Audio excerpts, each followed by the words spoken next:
Hey everyone, and welcome back to the YouTube channel. This week's project is building a handrail and a side rail for the steps and the porch of this home. It's 30 inches tall, and our Michigan code says anything above 30 inches has to have a handrail at 36 inches for the surrounding sides so that anybody can lean against it and not fall off. And then the other thing is 34 inches tall on the handrail. I've always wondered, there's a parking spot here and here, if there needed to be a second set of steps on the side. Well, you could, but then on the other hand, you could just walk around. And what ends up happening is indecision makes nothing happen. So we're going ahead. We're not going to add anything else. The future homeowners can decide to add something here or switch this out for a sliding glass door. This is era correct. And if you ever wanted to do an enclosed porch, it's a lot easier just to take out some handrails and build some walls. So today we're focusing on the handrails. I've got a lot of things in my head and it all comes out my mouth. At least we've got an enclosed back porch to enjoy when the weather is bad. So many years ago, when we built the porch, we picked up a bunch of these handrail balusters or spindles. There's a lot of different designs that you can get. These are kind of era correct for a 100-year-old house. And then I found these many years ago on Craigslist, all pressure treated. They've been aging and drying out. It's perfectly good now to go ahead and start treating these. I am going with what I used on my porch deck. So if you saw that video, I'll link this in the description down below. It's semi-transparent sealer in coastal gray. I don't like to paint spindles for lots of reasons, but getting good coverage is definitely one of them. This is 2 coats of paint here over raw wood, and this is Behr premium exterior paint with primer.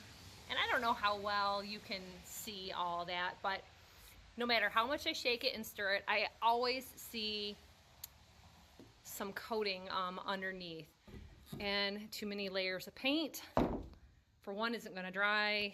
2 is going to be peely and sticky and tacky. And it just seems like gummy for too many layers of paint. So husband picked up a supply of these many years ago, like I said. And they have been aging and drying. They're not wet anymore and they're ready to go. If you buy these fresh, you pretty much have to wait about 30 days. And here's a good example of why is they get brittle and break. They can be bowed and bent. These 3 are put aside because they're all bent. They can just be used for a fiddling project. You can really see how this one curves. It's off by several inches. So I was able to sort through. This is what I need for the project. These are all extras that can be used for the handrail. The primary thing is getting that guardrail up on the sides and then the stair rail handrail in addition. So we know we have enough for that. I do want to add a handrail to the back steps also. Best thing I can say is with this, a sprayer would make so much easy work of that, but it would also waste a lot of product. I used a gallon on the entire front porch, steps and deck top with extra leftover. I had fallen short about a cup because I had several touch-up layers to do here and there where the wood was very aged and porous. This isn't aged and porous like that, and I think it's going to go really well, especially with the 1 coat. So basically today I'm going to do as much on them as I can, basically doing 3 sides, and then I'll flip them over and do the 4th side in another day. I've got plenty of sawhorse space. Just put on a nice YouTube show and get these painted, and I'll join you into some building of the handrails a little later in the video.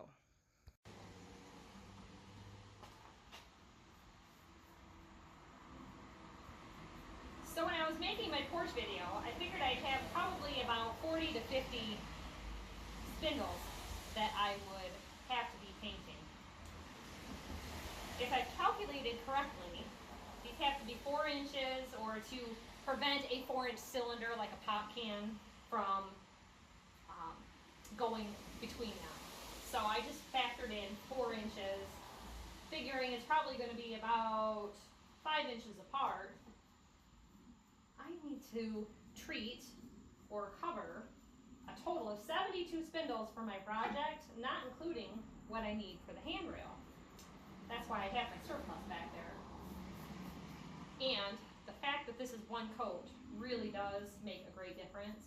Now, if you want more coverage, don't go with this semi-transparent. Go with the opaque, because there were areas of my deck that just kept soaking it up and soaking it up.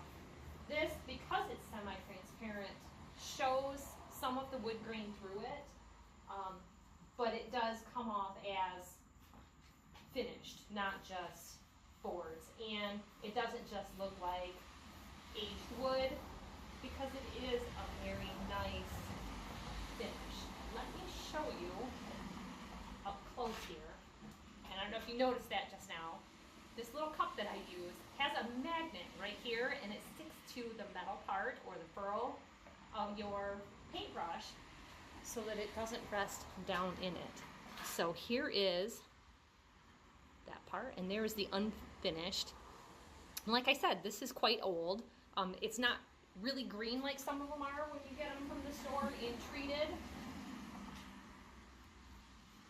So if you were trying to cover up old deck spindles, or you just wanted more coverage, that opaque is nice to work with also. But I just want it to look nice or better, not necessarily painted finish.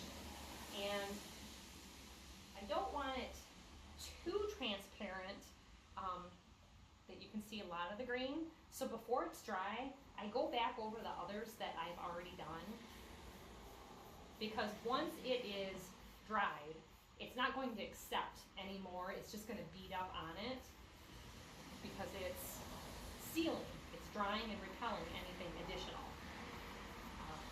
And that's the thing, you know, these are dry, they're not wet.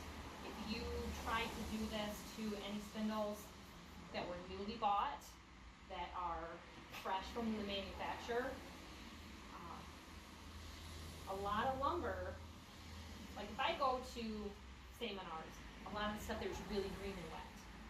They have a storage facility, but Home Depot seems to be more warehousey, and stuff is being distributed store to store, it seems like, instead of sent straight to the store from the mill.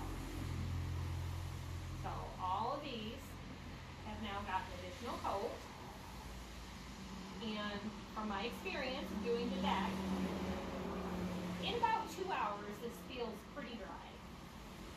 And the day I did my porch, we did end up with some rain, but I had about 8 hours of dryness and not a heavy rain, and have not had a problem with anything lifting or peeling. It's been a nice product to use. The results were well. So having to go, like those spindles over there, 2 or 3 coats on this many small spindles would take me the week. This has been 15 minutes maybe, and you can see I got my earbuds on. I just put on a couple of YouTube videos, listen to some, you know, no nonsense, nothing serious. You can pick a YouTube movie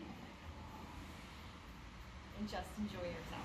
So I'm just going to keep at this, but I wanted to show you how it looks up close and kind of my method for doing it. You see I just rotate around any of the rounded surfaces.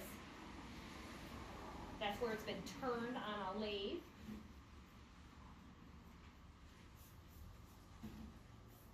And then with these, I'm just saturating the center. And then I just pick 3 sides. And then I'm complete.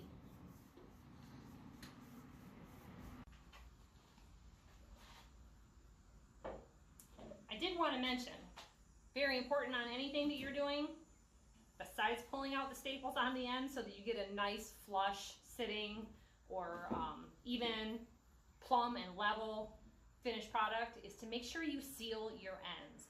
Our very first porch post that we ever put up, we ended up replacing, and the reason was the bottoms rotted out. We were very young in our 20s. We cut the bottoms, made them to length, and installed them. Now we installed them with a gap, thinking, okay, they're not sitting in direct contact, there's airflow underneath, they're gonna be fine. They still rotted out on the bottom because that new cut edge was no longer primed and sealed. Seal your ends. This end, one end or another is gonna be down and one is gonna be up, and the end that is down is going to end up, like I said, I'm in Michigan, exposed to snow sitting on the bottom shoe rail. They have ready-made top and bottom rails to this measurement, and to use that, like I was saying, if we go that method, you can just buy pressure treated lumber and build it out for a lot less money. The trouble comes in with having a finished top rail. So either way, on the bottom rail, and to keep your spindles from splitting, we're going to be pre-drilling a hole dead center in each one of these. So that's going to take some time-consuming measurements and marking. And then I'll go through each spindle after they're dry. And that's why it's fine if I get this pile done and don't move on to another batch, or I just get them all. It's a process. This is not something that's going to be done in a day. The main thing is I've already got all of my parts here I need, with the exception of my top and bottom rail. And that's something on a rain day like today, that after I get a bunch of these done, if we want to go out tonight, date night is parts night around here. So we see what's available, make a plan. Got to make a plan for mounting, because this was not something that we factored into the original build, because it wasn't our desire to add handrails, which is fine as long as you're the homeowner and the insurance company doesn't show up pestering you about it. It's never been an issue for us in like 20 years. But now that we're thinking, okay, we're going to get this ready to sell, you've got to pass a building inspection, basically. The banks are requiring homeowners to have an inspection done on the basically soundness of a home before it's sold, to know that a new homeowner isn't buying a money pit. And then a separate appraiser comes in also to determine if the value is good for the bank to be investing in you and your real estate venture. So the best thing that we can do is make sure that everything is to code, basically that it's move-in ready. And if you're selling a house as is, that's fine too, but they're still going to note all the little things that are out of compliance, that could be an issue later on, basically, for the bank as the owner or the homeowner. These are the little tips that you get in our videos that you may not have expected.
nicely laid out to dry.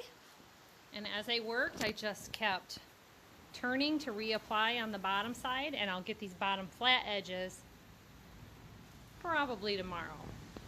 If you hear that heavy rain, it's thundering and stuff, so this is a nice indoor job to do today. I'm going to start out in on this batch, and I still got one more set of sawhorses. I can just keep on going. All right, so today I am working on my handrails and my stair rails. These are 5/4 by 4-inch deck boards. They're not as wide as like a normal deck board. Normals are like 6. This is perfect because it's not as blocky and bulky as a 2x4. One will go on top of the spindles, one will go on bottom. They had actual like more deep on the side with a routed middle that those spindles could go into, but they were already all warped at the store and sorted through. We had to have bought 12 footers because they only came in 6 or 12. So that's a bit of an issue. So this was a good way to go. These are all 10 footers because we've got 7 feet on each side, 2 on the front. There's another one that needs to be 3. And then for the stair rail, front and back, I need 3 stair rails. That was going to add it up, so we were able to pick up 9 boards. These were 7 something a piece, so it was less than half of what we were going to spend, so I'm happy about that. So today these are going to all get the semi-transparent sealer and stain in the coastal gray to match the spindles. No paint means no peeling.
Well, we got the front porch all done. We ended up factoring in a couple of extra balusters because we had remembered that we had to add an extra one up at the top to make up for this distance here, because you couldn't reach from here to up there with any angle for the handrail.